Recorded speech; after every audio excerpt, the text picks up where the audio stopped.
அன்பியும் YouTube இல்லந்தோறும் இறைசாட்சி உள்ளந்தோறும் மகிழ்ச்சி. திருத்தந்தையின் புதன் மறைக்கல்வி உரை.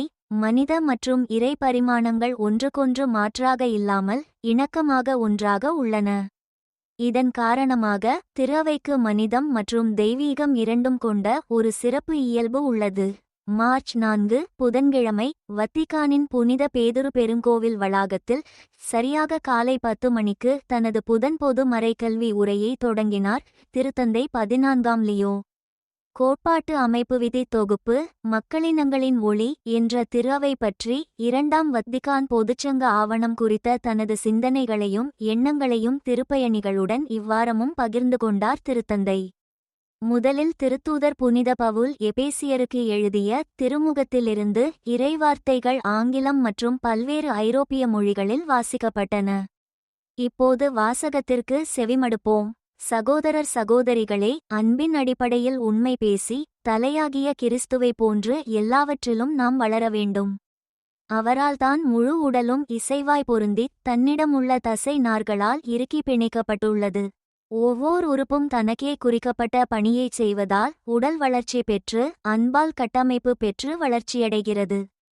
எபே அதிகாலை 4:15 இறைவார்த்தை வாசிப்பிற்கு பிறகு திருத்தந்தை தனது புதன் பொது மறைக்கல்வி உரையை தொடங்கினார். அன்புள்ள சகோதரிகளே, காலை வணக்கம். உங்கள் அனைவரையும் அன்புடன் வரவேற்கின்றேன். கோட்பாட்டு அமைப்பு விதி தொகுப்பு மக்களினங்களின் ஒளி என்ற திருஅவை பற்றி 2ஆம் வத்திக்கான் பொதுச்சங்க ஆவணம் குறித்த நமது சிந்தனைகளை இவ்வாரமும் தொடர்வோம். முதல் பிரிவில் திருஅவை என்றால் என்ன என்பது பற்றிய முதன்மை கேள்வி உரையாற்றப்படும் இடத்தில் அது ஒரு சிக்கலான யதார்த்தம் எண் 8 என்று விவரிக்கப்பட்டுள்ளது.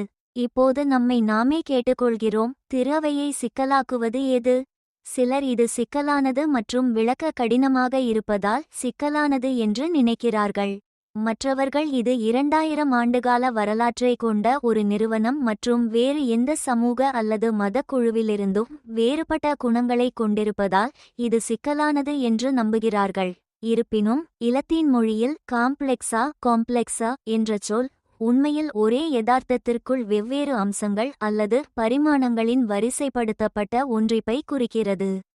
இதனால்தான் மக்களினங்களின் ஒளி என்ற இந்த ஆவணம் திருஅவை என்பது நன்கு கட்டமைக்கப்பட்ட ஓர் உயிரினம் என்றும் அதில் மனித மற்றும் இறை பரிமாணங்கள் பிரிக்கப்படாமலும் குழப்பம் இல்லாமலும் இணைந்து வாழ்கின்றன என்றும் கூற முடியும்.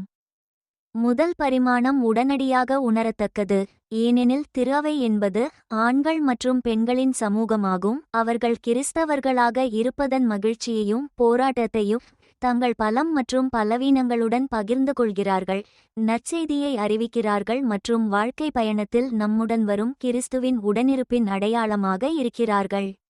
இந்த அன்பியம் யூடியூப் சேனலை நீங்கள் ஷேர் பண்ணுங்க, சப்ஸ்கிரைப் பண்ணுங்க, லைக் பண்ணுங்க. Wish you all the best.